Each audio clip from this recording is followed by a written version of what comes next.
Welcome to the Richmond Leadership Lab, featuring business and nonprofit leaders across Richmond, Virginia. Produced and hosted by Filmspire and BenX. Welcome to episode number 4. It's already been 4 episodes. That's crazy. Yeah. Pretty soon it'll be 40,000. Welcome to episode number 4 again with our guest and my good friend, Ravi Patel. Ravi, thank you so much. Thanks for having me. Being here. Thanks for being on the Richmond Leadership Lab. Yeah. How's it feel? It feels great. Do you feel dangerous? I feel like there's been a lot of good people before me. Yeah. So, you know. I know. Yeah. Oh, yeah. Yeah. For those who are just tuning in, maybe for the first time, our show, we interview amazing guests like Ravi here, basically, and ask them about their experience in leadership, get to know how they lead their organization. We talk about their story, their journey, really mine them for their expertise. So we are super excited to be here today with you, Ravi. So thanks for joining us, man. Yeah. No, I appreciate y'all having me. Awesome. Yeah. That's great. Well, I'll tell you what, why don't we, for those of you who don't know you from the many different areas and avenues that you're around in Richmond, give us a little bit of a few-minute background. Where'd you grow up? Where'd you come from? And then go from there. So I'm a Midwestern kid. I was actually born in Cincinnati. Okay. Yeah. Wow. My dad worked for General Electric, so he had to keep moving. So we went from Cincinnati to Erie, Pennsylvania, and then we landed in Richmond. So when I came to Richmond, I don't know, I was like in the 4th grade. Mm-hmm. So didn't really have a lot of friends, but then made friends here. So I guess you could say I grew up in Virginia. And then I went to VCU. Okay. I went to Atlanta for an IT job. And then ultimately I came back to Richmond, still in IT. And I got laid off by a very well-known company in Richmond. And SINA Hospitality was born. So, yeah, it was not supposed to happen that way. Right. So it wasn't when you were 6 years old, you were like, I want to own hotels. Oh, no. I told my dad, I said, you're crazy. I don't want to do what you do. There's no way. And then look at you today. Yeah, it's definitely it's a very different path that I took compared to a lot of other people. Yeah. How valuable was the time away from the hospitality industry? So I guess a little bit of a backstory. So obviously you went to VCU, you quote unquote grew up here, and your dad was originally in the hotel business. Mm-hmm. And you were like, no, I don't want to do that. Yeah. How was it? I saw him work a lot. Yeah. And I was like, you just work too much. And I don't have interest in doing that for, to be in a hotel. Cause we used to live in the hotel too, and I'm like, you live here. Like you should spend more time in the house and you're in the office all the time, Yeah. And he was like, you just don't get it, man. It's how it works. And I didn't. But, yeah. So when I transitioned to hotels, I had to eat it. I had to tell my dad, I was like, dude, I told you couldn't afford me for so many years. Now I got to come back and we got to figure something out. So, yeah, it was Was he encouraging you, though, to get into it? Or what was that kind of dynamic like? He didn't really care. I mean, I think that there's some parents that try to push you a little bit to be like, hey, you need to do this. He was like, just do whatever you want, So I wanted to be a doctor. I wanted to be a dentist. I got to organic chemistry and figured that wasn't for me, Same. So then I went into the School of Business and I did business with a concentration in IT. And I was getting paid really good to work at some of these big companies in Richmond. And then, they started to trim the fat. And so you'd have all these departments that got laid off at a time. You're talking about like hundreds of people. And then because you're a new college graduate, you don't have the leg up on those other people. Right. So you can apply for a job, but you're not going to get it. And so then it's like, how long are we going to do this? Because you got to do something. You can't sit at home all day, So that's how we started SINA, because we were like, we'll build one hotel and see what happens. Mm. We had no intention of growing to the size that we're at today. Mm. I mean, that's just insane. It wasn't that long ago. That's amazing. We had no intention of doing that. Yeah. So how long were you in IT for? Was it a few years? No, I started in my sophomore year of college. So I'd say, I don't know, probably 5 or 7 years. Okay. Yeah. And then so that was it, IT and then hotels. Yep. Because at the last company I worked at, I wasn't doing a lot. And I told them, I'm like, it's lunchtime and I don't have anything to do, which is kind of bold because you want to skate by. Right. But I'm like, milk that. If I don't do enough work, I feel like I'm getting dumber. Like I need more stuff to do. Yeah, getting bored.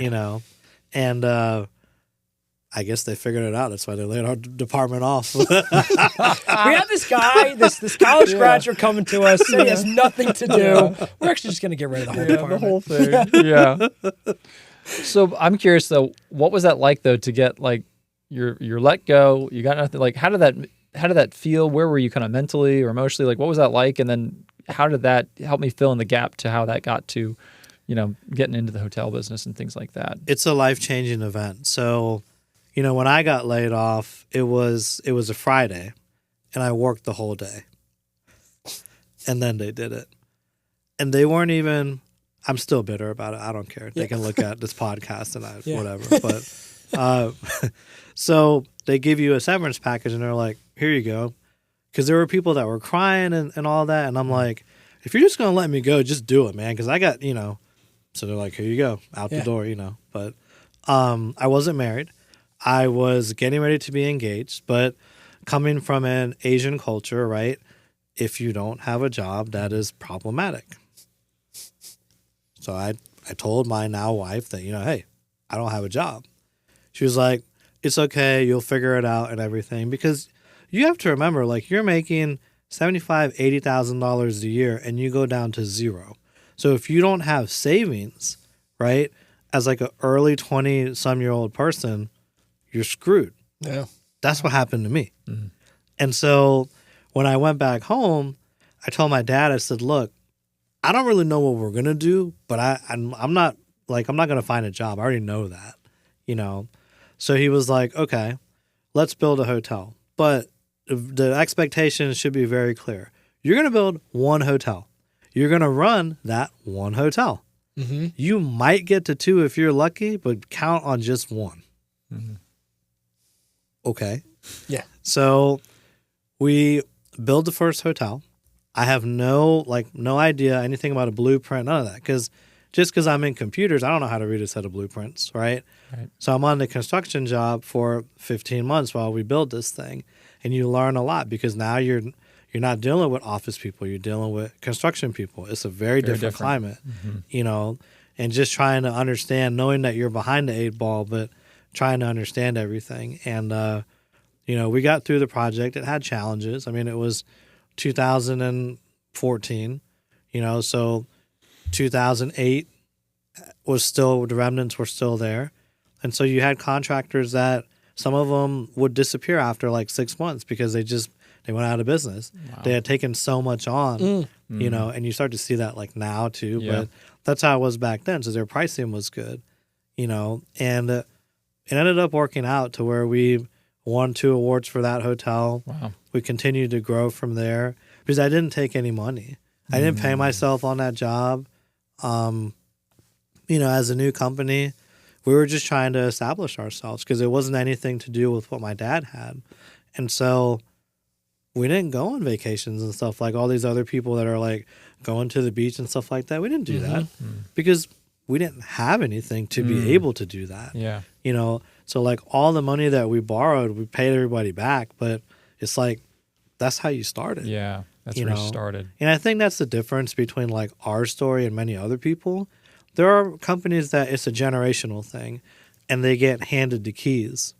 I kind of did the opposite because, I mean, you could say I took a loan and that wouldn't be like not accurate. But at the same time, like I had to build the building blocks for where we're at today. Mm-hmm. Did we have family that helped us along the way? Sure. I wouldn't discount that. But like that's how it started here on Midlothian, Wow. So and trial by fire sometimes is the best way to learn. Yeah. 100%. But especially when you're looking at a construction site and you're like, well, I haven't been here before. Yeah. Well, because we had to clear trees, we had to bring utilities in. The site didn't have water and electric. So now we're dealing with all these other people trying to get stuff into our site. And then, I get married in December of that year, 2014, and the hotel's under construction. So like that, it just, wow. Everything you can think of that maybe shouldn't have happened at that same time frame just happened. Wow. So. And so the vision was one hotel. Yeah, the vision was one hotel. It was like, this is not IT, buddy. This is hotel business. And we've run hotels for the past however many years, and that's how your life is going to be too, Yeah. it's funny to think about it now because that's totally not how it went down. But, Sure. you know. Yeah. Ravi, could you give us, like I'm meeting you for the first time and maybe some of our listeners are, can you just give us like the 10,000 foot view of what SINA Hotels is and all that, just kind of the elevator pitch, if you will? Yeah. So SINA Hospitality is a privately owned company that essentially started in 97, right? So when my dad started the company, and it was rebranded in 2013. So, our thing is we don't have investors. We build quality hotels, and we're very selective on where we build them. We have a family-based culture and atmosphere, and that really shined during COVID. We didn't shut any hotels down. We didn't lay anybody off. That's awesome. Yeah. But we're different. People in the industry recognize us as being different because we don't build hotels just to build them. It has to make sense, and if it doesn't make sense, then we just don't do it. So that's awesome. That's great. Well, I know we've got a couple questions we'd love to kind of ask you, and so we love your backstory and all that kind of stuff. But I'd love to know, one we've got here is like when you think about the leadership lessons you've learned at SINA Hospitality, is there one that stands out as a lesson you had to learn the hard way, and how did it shape you? I think getting laid off really shaped me in particular. Totally. Because when COVID happened, you had all the management companies talking about like, hey, we need to trim staff, we need to reduce salaries and all that. And I thought about when I was on the opposite end of that table. And I said, but like why? We don't really know how bad COVID is going to be. We had no idea. I thought it was a regional thing that was going to stay in Texas, and that was not right either. No one had any idea what was going on. Yeah. Yeah, I was like, COVID hasn't come here. It's not going to come here, whatever, So we kept all of our people. I said, we'll take out all the loans. So we took out EIDL, PPP, and our company took a significant hit that year. I mean, I think at that point in time, we were at like, I don't know, maybe 22 hotels, right? And we took a 50% loss on that, on the whole portfolio. But because we were responsible and we had enough reserves, we were able to float that, and it was okay. We were one of the first companies in Richmond to continue paying principal and interest. And our bankers were like, why do you want to pay principal and interest? And we're like, because we don't want to keep extending the loan on the back end. We have the money, we can pay it, we can show you. And so we did.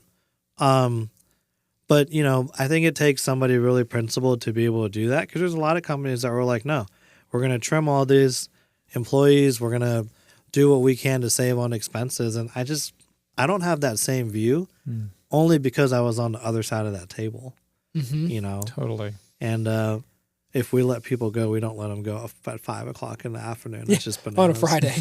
Don't do that. Just do it. Hope we in have the a good morning. brunch on Saturday. Yeah, exactly. Just get it over with on the first thing in the morning. I mean, if you're gonna give somebody bad news, it's okay, but just give it to them in the morning. Let them. Would you process. say it's almost like referencing COVID and the leadership lessons? Is it almost more like the resiliency? I would think so. Yeah, because everybody had this doom and gloom, like hey, COVID, and COVID wasn't bad for everybody. Like I can't honestly golf sit was here. phenomenal. It was actually the biggest growth driver of golf. Ever. Yeah, I could. Christian would know. Could see that. No, seriously. For For country clubs did very outdoor. well during Outdoor. COVID. Yeah. But like for the hotel business, like I can't say COVID was bad for us. Some of our best growth was during COVID. I mean, you think about going from 22 hotels, right, to 34, and they're not all open, just signed 34. Yeah.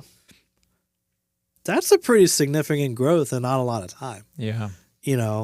So there's a lot of opportunities, whether you look at like land acquisition, you look at, purchasing a hotel.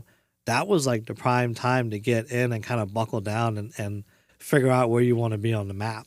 It's like Battleship. You kind of start plotting all the different places. Where do you want to be? Yeah. Totally. And Monopoly to a certain extent. But yeah, so and we even grew during COVID in terms of our employees. We took employees from big ownership groups that were just honestly really angry. They had staked their career on staying at those companies, and those companies were like, nope. And I said, but that's the difference, right? Like, if you were to work for those companies in the 80s, it'd be a career, like you'd stay there. It's not how it works in the 90s Right. and the 2000s, right? You know, corporations are, what's my bottom line? You know, and if you're not performing, get out and let me find somebody else cheaper that can do the job that you're supposed to do. And it's unfortunate, but that's how our workforce is right now. It's very Totally. transit. Yeah. I mean, on both sides, right? Employer and Yeah. employee relationships. Yep. Doesn't seem to be a lot of loyalty. No. On either side. On yeah. either side. I mean, No. and that's why when you see a company that has loyalty, they stand out. Oh, yeah. Yeah. Even the benefits that they offer. I mean, we Yeah. talk about it all the time, but, you know, you got to differentiate yourself. Well, how do you do that? You do it with benefits, you know, perks, right? What can I offer you that you're not going to get at another company? Yeah. You know, all of that just comes down to, you know, it all ties to leadership because there's people that are like, no, I want more money in my pocket. And I'm like, but you're not really spending that much more money. Like if you really sit there and think about it, you're not, you know, but it's not an opinion that is widely viewed. So. Yeah. Speaking about like the employee-employer relationship, what have you found since COVID? So in the last few years, how have you managed like your company's culture? Because I feel like culture is such a big buzzword now. Yeah, I mean, I think for us, we just try to make sure everybody's included. You know, you do the surveys, and sometimes you see the surveys are like you get pounded on stuff because people don't have what they perceive they need to do their job. But overall, when you look at our surveys of our company, most people say we can see ourselves staying with SINA Hospitality for the next 5 years. And I feel like that's pretty good in today's market. But yeah, it's all about just, you know, like when we do Christmas parties or anything like that, we say bring your family, bring your children. We just won't have alcohol that year, right? We try to make it to where it works for everybody because, you know, if you're working at a hotel, chances are your spouse is working too, right? Where are you going to find a babysitter when you and then how many people are going to show up at these parties? So it's trying to keep that family-based atmosphere even as we continue to grow. What are some lessons you would give other CEOs when it comes to culture? It's not all about being flashy. You see these people on like Instagram and TikTok and, you know, they're doing a toast or they've got this big spread of food for people and all that. And it's like, God, that's not what's important. I'm sorry we didn't have that today. For I was kind of hungry. Man. I'm sorry. that was Taylor's job. That's my bad. But those kind of things are nice for people that want that. But that's like that's not what the older generation looks for, right? So you got to kind of cater to the age of your company, right? There are some things that are really important to people that are a little bit older and set in their life. They don't care about food. You know, they just want a stable job. They want a stable income, and they want to know that you're going to be there for them if something happens, you know. And family-based events resonate with a lot of people, you know. Yeah, I always say it all the time. You're kind of preaching exactly what I say. It's like tailor your benefits and tailor like your organization, the culture, like based on your employees. Because you know, like even a lot of companies just kind of throw spaghetti at a wall and they just hope it sticks. And Yeah. just making sure like it fits like your specific employees and everything's tailored from the benefits to like the leadership to the advancement and making sure it obviously fits not just the company but also the employees. I love that.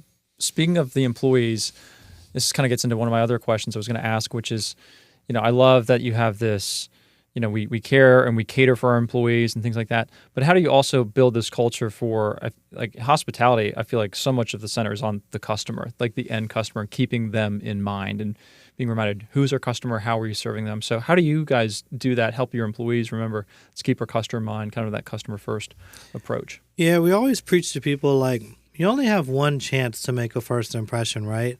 So when the guest comes to the hotel and they check in, the front desk agent, that's their first point of contact.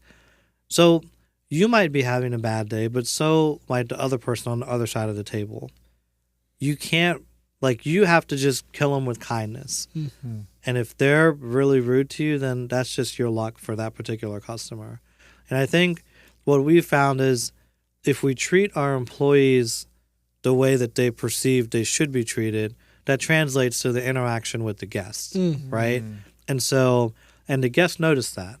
And, you know, it was interesting. We had a franchise come the other day and they were like, hey, just so you know, one of your hotels is like scoring the top guest service scores out of like all of our hotels in this particular market for that brand, And that was pretty cool because I was like, okay, so what we're doing is working. That's cool. Yeah. How did that make you feel when you heard that? I was surprised because it's competitive, right? I mean, you're in that particular case, we were in a pool of like 40 hotels. Wow. And I'm like, are you sure? And he goes, yeah, and I was like, okay, that's pretty cool. That's awesome. So it seems like you create this ecosystem where if we treat our employees well, they'll feel great. That'll also, spread into how they interact with customers and things like that. Yeah, that's the hope. I mean, it doesn't always work that way, Right. but Yeah. most of the time, if it does, then life is good. Yes. We'll be right back after this short message. Are employee benefits a headache for your company? At BenX, we simplify benefits so you can focus on growing your business. From custom benefit solutions to cutting-edge technology, we make it easy for companies to take care of their teams. Visit benxconsulting.com to see how we can simplify benefits for your growing company. Your story is powerful, but is it reaching the right audience? At Filmspire, we create compelling videos and provide marketing strategies to make sure they drive real results. From crafting your message to amplifying it, we help you connect with your audience like never before. Ready to inspire? Let's tell your story. And now, back to the show. Yeah. How would you say that you guys define success in the hospitality industry? Because I know it's not just about more hotels or, more quote unquote revenue. How would you say like when you lay your head down, how do you define success of running the company? I think for me, it's always making sure that people perceive you to be like an honest person, right? Ethics and morals are big in our industry, at least for me. As long as I can go to sleep at night knowing that I didn't screw somebody over, then I'm okay with it. Because like, if you stick to the fundamentals and you do what you're supposed to do, good things happen, right? That's a classic example of how this company has grown. It's the relationships, it's the way that we treat people, and we're fair. If you ask anybody on the street and say, well, what's Ravi like? 9 out of 10 times, they're going to tell you that, yes, he can be hard at times, but he's a decent person. And, you want that to translate. Like when my son gets older, he may not go in the hotel industry, and that's okay. But if somebody comes up to him and says, hey, I know your dad, it should be like, hey, I know your dad. Like, not like, oh, I know your dad. Right? It's a very, that's important, because that's really, at the end of the day, you take the name off of the wall and all that. That's all you have is your name. So it's important, That's great. Within your team, maybe some of like your employees too, but like, the team's kind of like right below. How do you help foster them as leaders and build them up? Like, what are you guys doing to help equip them, teach them, build them up? What does that look like for you guys? Yeah, we put them through classes. So any management level employee that we hire, I interview. And I tell them, I say, what you see is what you get. I'm not always in a suit and tie, and I can do whatever it is that you're being hired to do, right? So, like, we all have to pitch in. We all have to go in and be like, hey, if we need to do something, we're going to do it together. You're not above anybody else just because you have a title that would suggest that, right? And I said, you really have to understand that because people respect you when you're in the trenches with them. If you're not in the trenches with them, they don't care about leadership, you. And that's all it is. You just gotta. Sometimes you have to humble yourself in hospitality, you know, to be able to get your team to rally around you. And we've had leaders that didn't do that, and they don't work for us anymore because I don't put up with that.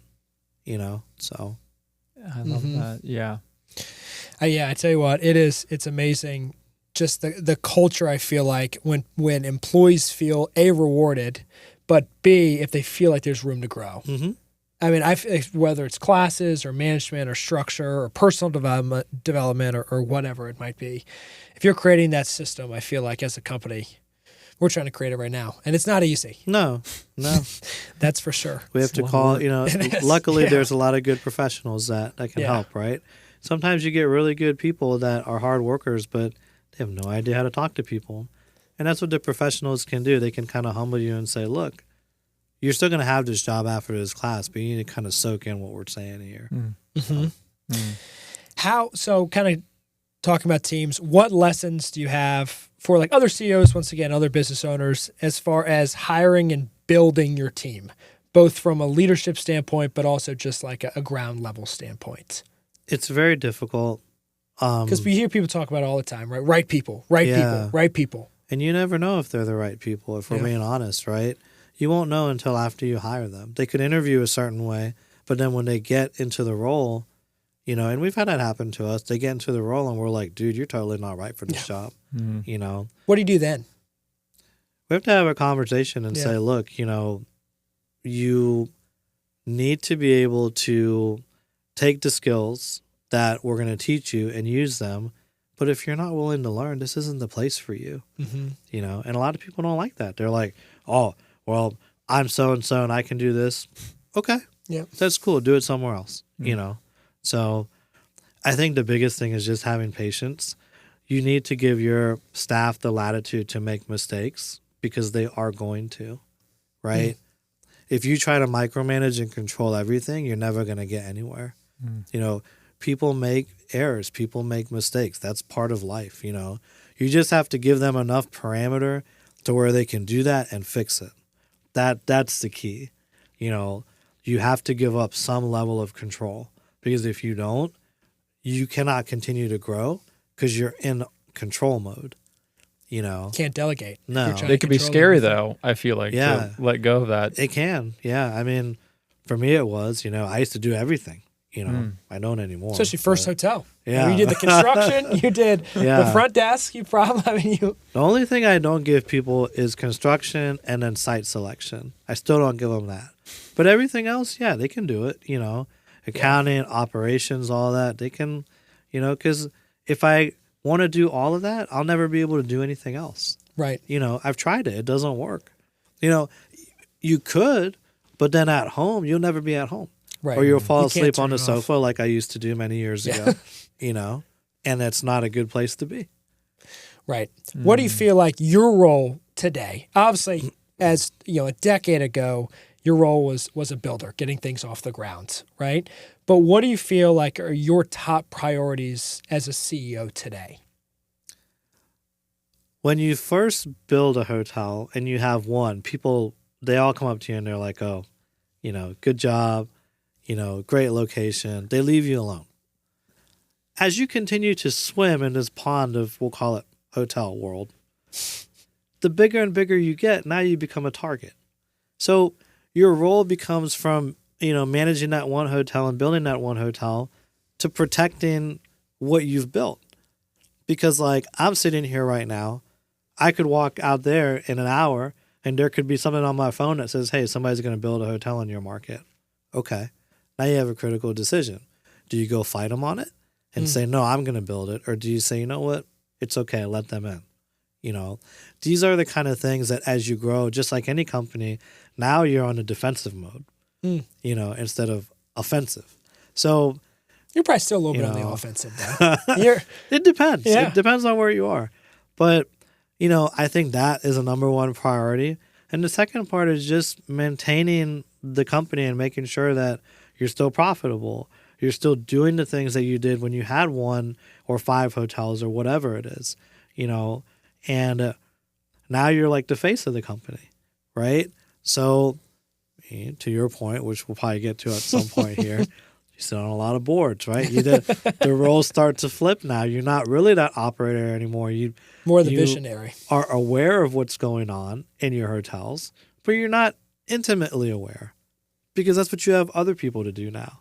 Right. You know, so you're just kind of the spokesman, you know, and I mean, to some extent, you're having fun doing what you're doing and growing the business because like you have the latitude to do that now versus before you didn't, you know? So yeah, it's a very different role than it was when I started. Well, I'm sure right now you're probably focused a lot more on long-term strategy than like day-to-day operations by all means. Yep. because not every hotel deal is the right deal. I mean, most people know this, but like if you want to build a hotel next to me, I'm not going to fight you on it because I know what I can do. I know construction, and I know that I'll build it cheaper than you can. So if you want to come next to me, by all means, come on. Make sure your numbers are right. Yeah. You know? I love that. Make sure your numbers are right. I mean, because at the end of the day, I'm making money. Yeah. You know, you might throw up a hotel next to me. You might not be making money.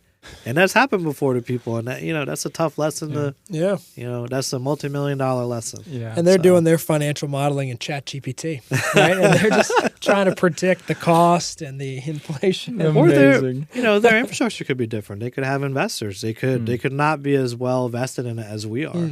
You know, when we build a hotel, that's my, you know, that's our family's money, right? So like if you screw up, that's a big deal.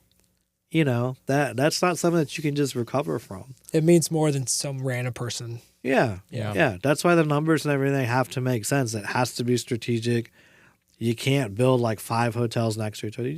The fundamentals are the same. It doesn't matter if it's now, 10 years ago, 10 years from now. It's all the same. No You know? shortcuts. Yeah. And it's just, for me, it's not a pride thing. I don't care how many hotels we own. If you said today, stop, okay. You know, that doesn't, I don't have this number. I need to be at 100 hotels. I don't care. Yeah. You know? It's just the quality over the quantity. Yeah. And it's the quality of life too. Like, you know, what are you going to do in a lifetime? How many hotels do you really need to build? You know, is it different if somebody says I own 40 hotels versus 100? Yeah, mentally it is, right? But how much money are you making? That's the difference. You know, might not be making that much if you're at 100 and you got a small percentage in each hotel versus you got 40, you own the whole thing. It's different. Yeah, You totally. know? So that goes back to the strategy point, I guess. Yeah, and how you're going to do it. I love that. You did mention, yes, you have served on a bunch of boards, and we were joking. No, I even- think 28. just last week. you know. He said he dropped 3 and now he's down to 25. He told us before the show that he just dropped from 3 boards, which is amazing to be able to drop from 3 boards. But I'd love to know, we asked some other folks about board experience and things like that, but maybe what lessons have you been able to, because boards are with other almost peers to a degree, you know, maybe in different industries, but similar, you know, status within a company, things like that, or the purpose of that board you're serving on. But are there key lessons or anything you've learned or gleaned from while serving on a board that you've helped to use for yourself or the business? I used to think that serving on boards with people that were at like my level was beneficial, or like serving on like a, you know, like a state board or something, you know. Yeah. But when you really stop and think about it, they don't really do a whole lot, right? Like it's good to be on that, right? There's a recognition that's involved in that. But your local community, they don't directly benefit from that. So I did the opposite. I did stuff that was local community based and went on those boards. And, you know, it's more impactful. Like if you think about the Bright Point Real Estate Foundation Board, you know, so formerly John Tyler Community College, you know, that's a good board to be on. There's not many people, but the people that are on there, they have decades of real estate experience. That's all they do, you know. And so as they're shaping the future of Bright Point, you're right there shaping the future of the community of whatever land holdings they have in different areas, you know. Or you think about BizWorks, you know, a business incubator, right? You're helping entrepreneurs that were like me however many years ago coming into the business now. Like that's meaningful, you know. So the experience or the takeaways that I take from boards are get on boards that are going to, you know, directly impact the community, you know, or causes like the Chesterfield Food Bank, you know. Yep. Rebuilding that food bank is not a PR thing for SINA Hospitality. It's they didn't have good pricing from contractors. We know how to build stuff. Here we are. You know, that's a project that when it's done, decades from now, people will look at it and say, yeah, these guys did a good thing. They're not just a hotel company. So that's what I've I think when you talk about boards, that's what I've really learned from boards. That's the community cool. involvement. Yeah. Yeah, I love that. Was there like a moment where you realized that's the direction I want to go more so, or like a light bulb moment for that, or what kind of drove you to focus more on the local again? Family values or anything like that? You felt Honestly, I pulled don't towards know. that? I couldn't put a finger on Yeah. it, but I think it felt like it was the right thing to do, Cool. you know, because I knew I had more control at that point of like, you know, you can kind of make that story. Because a lot of times, I mean, this is not going to sound great, but when you're on a community board, you kind of are like the largest guy when you walk into the room. People know that. You know, they're like, what is this guy from SINA Hospitality doing? You know, what's the end game? You know? And then when they start to talk to you, they're like, oh, okay, there's no end game. He's just a regular old guy, you know? Yeah. So just a normal person. Yeah. Just a normal guy. On most days. What I have a question for you, and I always think this one is so interesting to think about. It's if you could sit down with your younger self right before you started SINA Hospitality, so 2013, I guess, right? What's one piece of leadership advice or business advice you would want to make sure you passed on? Like you only had like a 30-second conversation with yourself in 2013. What would that be? Yeah, be humble and listen. Listen to others. You don't always have to be the first one that talks. Yeah. I like that. Because I think younger people like to talk more than listen, and sometimes it's like they're listening to themselves. You can actually learn a lot if you just don't say anything, and then you form your opinion. You know, I don't always do that, but I mean that's you learn a lot that way. Yeah. You know, Especially when you're on a construction site in 2014. yeah, because all those people know more than you. You're there to observe, understand, and take notes. And that's what I did. I took notes and I learned everything that I need to know about building a hotel on that job. Yeah. So, hey, I love that answer. So we talked about 10 years ago. What about 10 years in the future? What's Ravi's 40 boards? Are we at 40 at that point, you think? No, I mean, I just got, I'm now the president of the Fairfield Inn. It's called a Franchise Advisory Council. It's the owner's board. And, you know, I think I'm going to slow down in 5 years. I don't really think I'm going to be doing what I'm doing right now. Mm-hmm. You know, I think there's a threshold, right, of things that you can do and things that maybe you want to do. And I don't feel like in 5 years I'm going to have to do a whole lot of work because, like, the foundation is going to be there. You know, when you think about, like, when my dad started, he was in his 30s. When I started, it was in my 20s. So it's the natural progression of, you know, you're going to go from your 20s to your 40s. You're probably not really going to work into your 50s and 60s. You may, but you're definitely going to slow down because now you're just kind of running the company, you know, or letting the company run itself, really, to where you can maybe step away, not entirely, but, you know, you can go do all the things that you see people on the TV do, like, oh, you know, I want to go take my classic car out, or I want to go on a boat, or whatever it is. You know, you do something. Yeah. So pick up golf. There you go. Ravi, I'm curious about, you know, what is, I know very little about the hospitality world, especially in Richmond, but what's the environment like for Richmond? Like, is Richmond becoming a hotbed for hospitality or tourism or travel, like all this kind of stuff? Like, give us an update on like the state of Richmond, if you will, in the hospitality industry. My good friends at Richmond Region Tourism and all the localities will tell you we need more hotels. They're not wrong. You know, so the state of hospitality is good. Richmond isn't dependent on one segment of business. So you have government, you have leisure, you have sports tourism, you have all these different types of, even like blue collar corporate or suit and tie, you know. So there's so much industry in Richmond that the hotel demand can't keep up. And when COVID happened, that really set the market back because there's a lot of companies like ourselves that have hotels that are signed up. But the banks are so scared in Richmond to lend because they're looking at COVID on a national level. It's never the banker that you talk to on the phone. It's always the credit guys because there's so many regulations, right? So they're like, we understand the project is good, but we don't have the funds allocated to give it to you to build. That's Richmond's biggest problem. If there was a bank that could come in and fix that, it would be okay. But that's what's keeping Richmond really healthy right now, because there's a lot of new hotels being built in Richmond, and there's more slated to come. So, but yeah, all the trends show that we need more hotel rooms. So it's a very healthy market. Southeast does a lot better than some of the other markets, like if you were to look even in the Midwest or like the Deep South. Gotcha. I feel like people coming into, Chesterfield and Midlothian have such a huge sports draw for youth sports, like soccer and travel. And Right. I feel like between that and then, of course, we're talking the new Squirrels Stadium. We're talking the new amphitheater. Yeah, CoStar's building 60 buildings down, however many buildings there.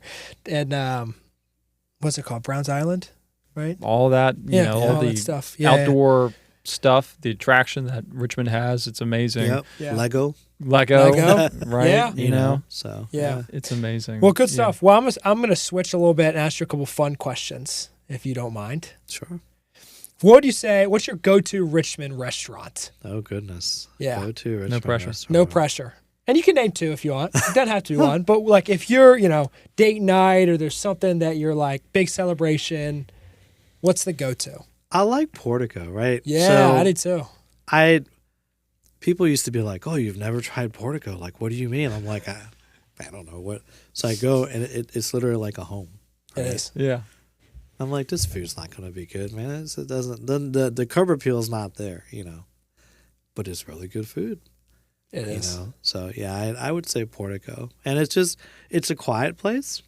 You might bump into somebody that but for the most part, it's just very laid back atmosphere. Yeah, And great food. I've had Great 3 Yeah, times. it's good. yeah. Yeah, the Italian We can go after pasta. this. Yeah, we can. Actually, let's go right after this. Do that. What would you say if you weren't running SINA Hospitality? What would you be doing today? Would you still be in IT? I don't know. I don't think I would have been, because I probably would have got bored. Yeah. Like you punch in 9 to 5 every day. You do that, and some people like that. I'm not built for that.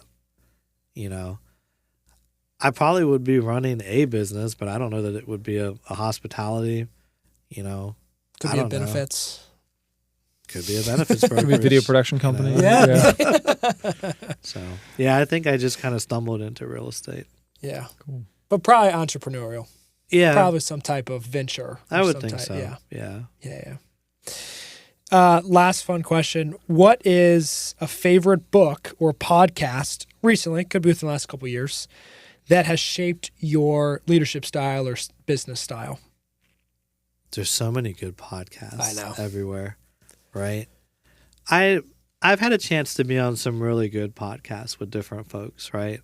I think I take a little bit from each of them, because the podcasts that I follow mostly are hospitality, Sure. but they always feature different guests. Like, it's not always an owner, it might be like a general manager or a salesperson or like a regional person, but all their perspectives are really good. So, I'd say there's so many good podcasts, and it kind of helps you keep on tabs of what's going on in the hospitality field too. But yeah, there's no shortage of, and podcasts have become a thing after 2020. Oh, yeah. And totally. because before 2020, nobody was doing a podcast. I mean, if they were, they had a very small following, and Yeah. but after 2020, it's like, man, all these people just pick up a microphone and have the courage to do a podcast. I mean, somebody emailed me and they're like, "You should do a podcast." I'm like, "What the hell am I going to talk about?" What do you want me to talk about for weeks at a time? Yeah. Who's going to come on my show? We'll come. We'll produce it.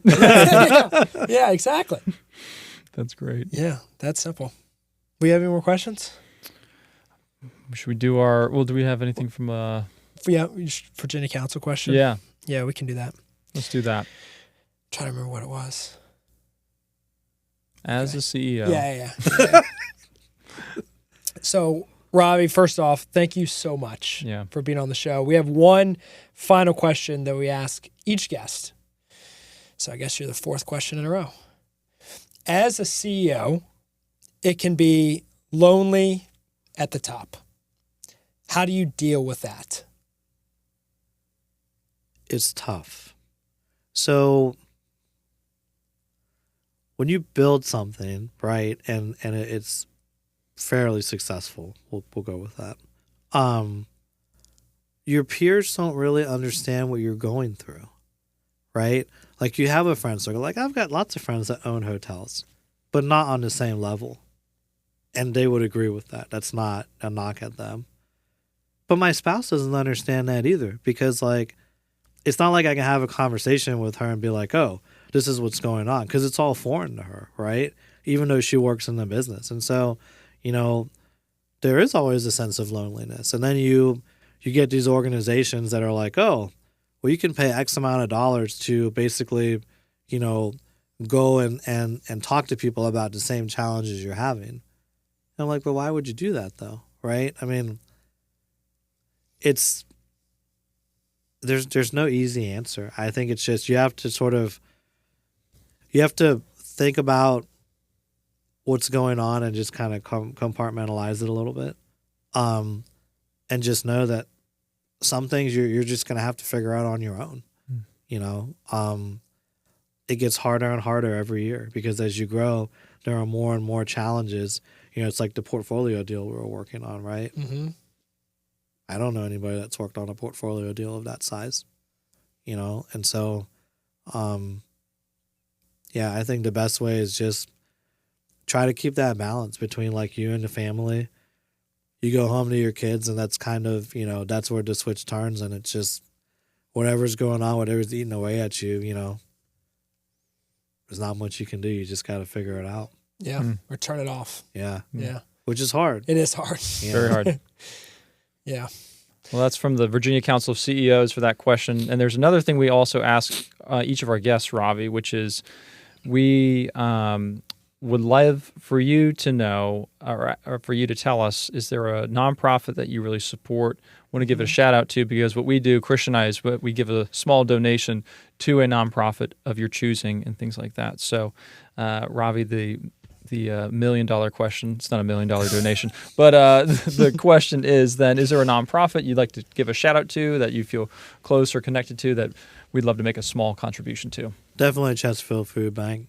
It will go a long way with them. Absolutely. Yeah. Yeah, that's awesome. Well, we'd love to. Yeah, that'd be great. Ravi, thanks for this. Can people connect with you, follow you, or SINA? What's the best way to get in touch with you or SINA or anything like that? Or most people just do a LinkedIn connection. I've seen that recently, and they follow us on LinkedIn, so SINA Hospitality. But yeah, I always tell people if you message me, I respond typically, even if it's on LinkedIn. Great. I've actually had a couple college students reach out, and they're like, "Hey, we're trying to get into hospitality. We don't really know, so I'll take the time and call them and all that." But I think leverage LinkedIn. It's probably the best tool. Don't message me on Facebook because I probably won't respond. I don't check it very often. Yeah. So same. Good to know. LinkedIn it is. Yeah, LinkedIn it is. Well, Ravi, thanks for coming. Yeah. Really appreciate it. Thanks for the time. Good Yeah. seeing you as always. anytime. Yeah. We'll have some food next time.